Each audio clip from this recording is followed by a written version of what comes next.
और आप खबर अयोध्या से लेते हैं, जहां पर रामलला के दर्शन के लिए आने वाले श्रद्धालुओं को अब सिर्फ आस्था ही नहीं बल्कि अत्याधुनिक तकनीक के जरिए रामकथा का जीवंत अनुभव भी मिलने वाला है।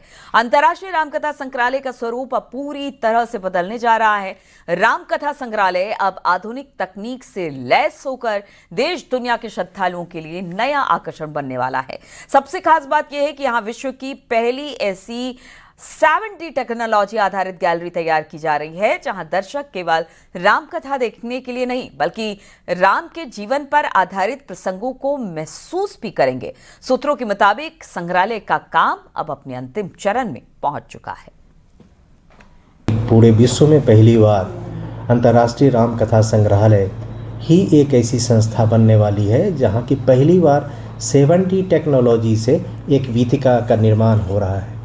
और इस 7D टेक्नोलॉजी वीथिका में हम IIT के साथ कार्य कर रहे हैं और भारत सरकार की जो विज्ञान और प्रौद्योगिकी विभाग है वो हमको सहयोग कर रही है। ऐसे स्थिति में हम ये देख रहे हैं कि ये काफ़ी दिनों से काम हो रहा है। हमने बेसिक एलिमेंट्स, बेसिक गैजेट्स उसमें लगा दिए हैं।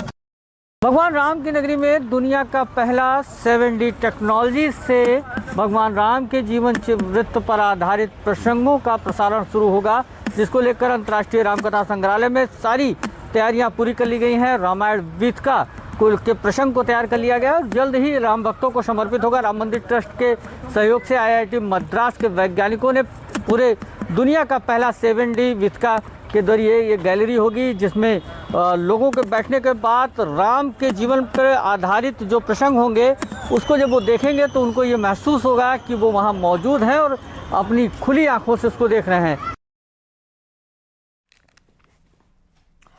और बंगाल